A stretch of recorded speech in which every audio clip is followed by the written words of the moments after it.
What's up, fish friends? Welcome to the fish den. This is my basement, home to many aquariums.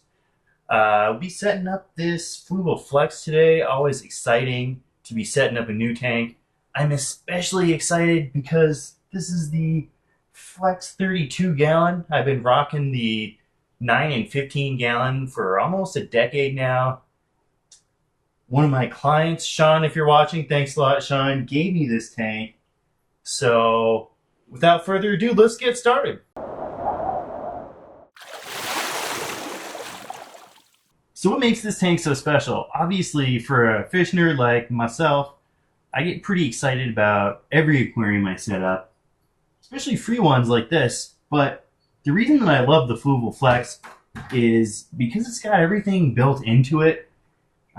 That little black chamber back there, there's a filter in there, slot for your heater, and then there's a light strip at the top, and that is great for growing plants. You can adjust the color and the intensity of it. It's got everything built into it that you need to have a nice planted aquarium. Goal for today's tank is to do something simple.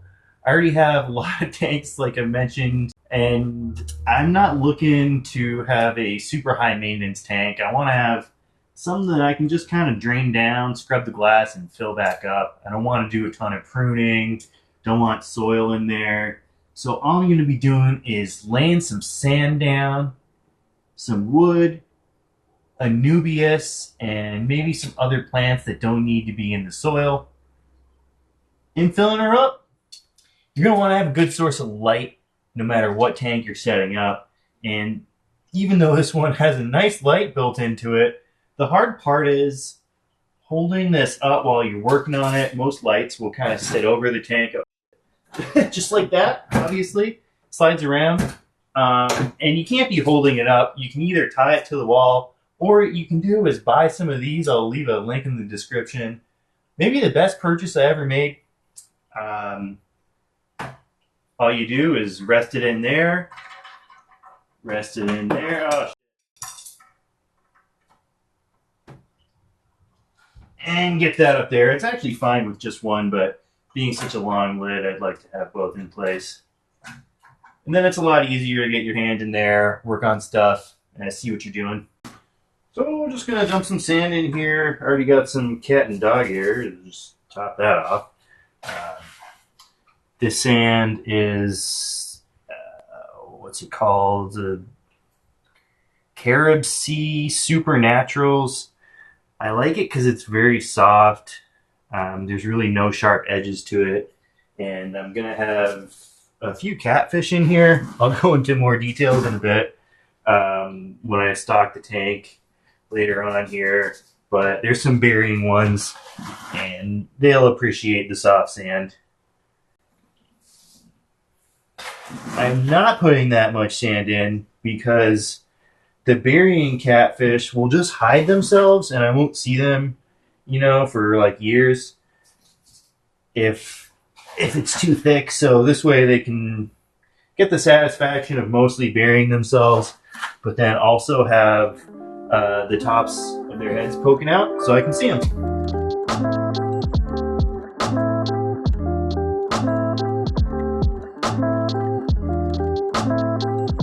Next step is to get the hardscape done. Hardscape, loosely termed. I'm really just going to be using a few chunks of wood and then some limestone in here. It's Sirius limestone. Depending on where you live, you might want to use some inert stones, but because of where I live, with the tap water being really soft, the limestone helps to put some minerals in the water, which helps basically to maintain a more stable pH. Also, they look really pretty, so that's a cool plus. Well, let's go over to my other tank, my floor tank, which is where everything's going to be coming out of today. Yep, this is the floor tank, appropriately named because it's on the floor and I gotta lay down to look at stuff, but this is really just temporary holding so they can go over in that corner. So I'm just going to be grabbing some wood chunks out of here. I got all this Anubias. That should fill the tank up really nice. And the wood's really helpful because it's got all that beneficial bacteria. And then also the canister filter over here. That canister filter over here, I'm going to be pulling out all of the ceramic rings so that this tank is essentially going to be stocked right off the bat. And then also I'm going to pull the water, half the water from that tank, and fill up the other tank with it. Fill up the other half with fresh water. Basically going to be water change day for the inhabitants of that tank. All right, some cool chunks of wood there. 5-gallon bucket worth, I guess. It's some pine and spruce maybe. I collected it myself like I always do because it's free that way. Yeah, just gonna stick it in the tank and see what direction works really. I had kind of envisioned things, branch going this way and a branch going this way. But now that I'm looking at it, I'm not really sure that that's the best fit for this tank. Might be a little nicer. I don't know. This might be a little too big, actually. Yeah, this tank's so narrow, I'm having kind of a hard time getting this chunk of wood in there. So my options are I could kind of chop this part off here so that it fits better. But I'll just keep wiggling around a little bit. Find something good.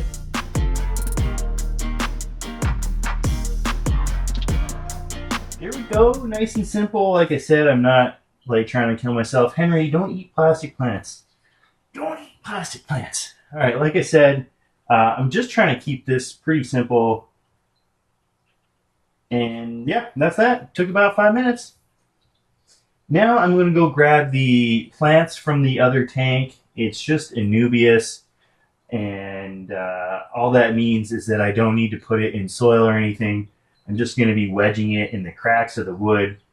It'll send roots underneath, adding extra hiding spots for the fish, and making my life easier, not having to plant them in the soil or glue them or do anything, just jam them in. Got a bucket of Anubias. This stuff is super slow growing. It's been years in the making growing this out. Something like this is a huge chunk. I'm pretty proud of it, even if no one else is. But yeah, this stuff's gonna fit really well in this tank. All I'm doing is laying it down like that, covering up some of this wood. Yeah.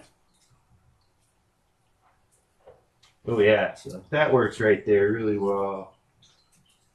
Nice and easy. Plopping it there. A couple different types. Honestly, I can't really remember all of them. I think this is Anubias barteri coffeefolia. It's got like the ripply leaves. And then this is Anubias nana. And then this is Anubias nana petite.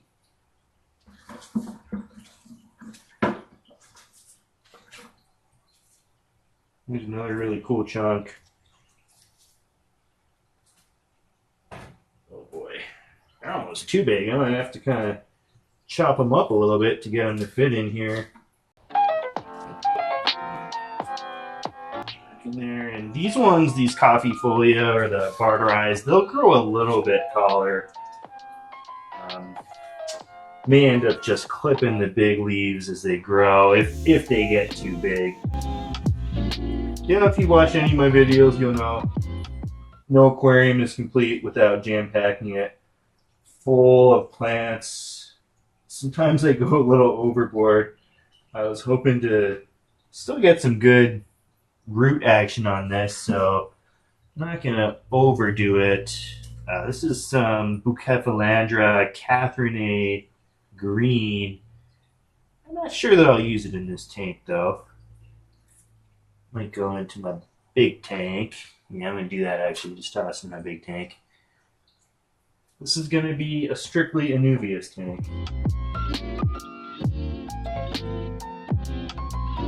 Yeah, I think actually that's good. That's done with plants. It's time to fill this tank up. Last thing I want to do is go grab a 5-gallon bucket and slosh it in there. Just create a disaster zone. So what I'm going to be using is this pump and my 50-foot hose, even though it's probably like 15 feet away. I love these items. I can't recommend them enough if you suffer from multiple aquarium syndrome like I do.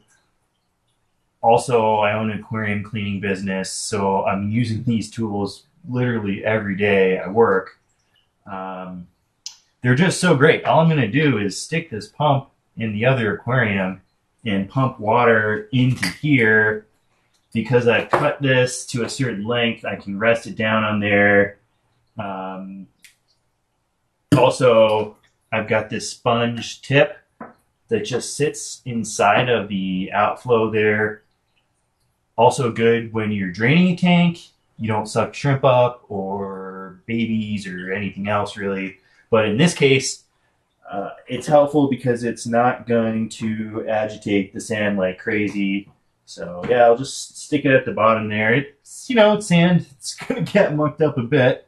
But yeah, let's see what happens.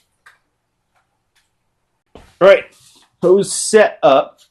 Going over here. Got the pump resting in the tank. I don't want it right on the bottom because it's going to suck all that sand up. Put it in. We're pumping. See the water going all the way through there. And into the tank. It's at a nice slow rate. I would not recommend that pump for anyone looking to do any speed work, but it's really nice for this sort of situation. You can see it's just gradually filling. The ultimate test will be once the water level really starts to rise, is it going to agitate the sand and kick up a bunch of stuff.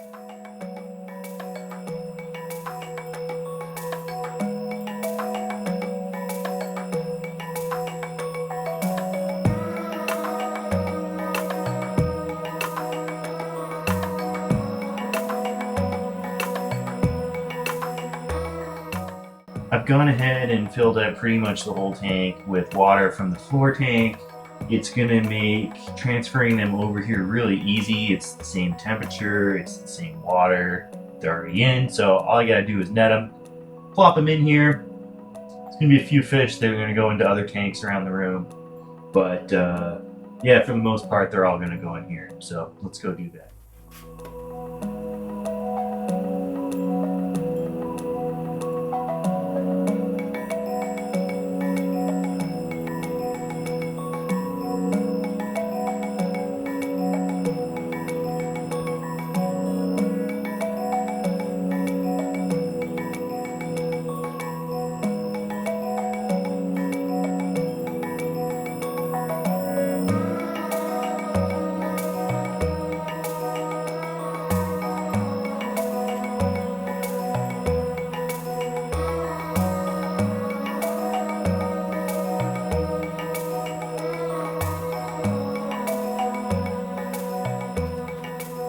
Last thing I gotta do here is pull out the biological media, ceramic rings from here. It's gonna have all that good beneficial bacteria. Since I just set this tank up and threw the fish in right off the bat, which is not normally something you're supposed to do if you don't know about the nitrogen cycle. Check out this video. I'll link in the description. It's very important for keeping your fish safe. You can bypass it if you basically have an established aquarium and you move over all that good stuff that has the ecological components to it, things that make it an established aquarium, this filter, the wood, the soil. I didn't have soil in the other tank. I had some sand, but I put in this new sand. So need to really be careful Absolutely have to add this stuff to keep things safe in here. All I'm going to do is pull out those ceramic rings, shove them in. I probably don't need two of these. Shove them in one of these and stick that in the back filter, plug it in, and I'm done.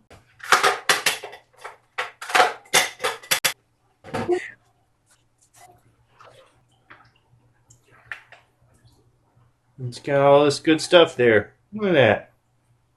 Okay, got this filled up. Pretty healthy. Hopefully there's space. I am going to have to take this lid off.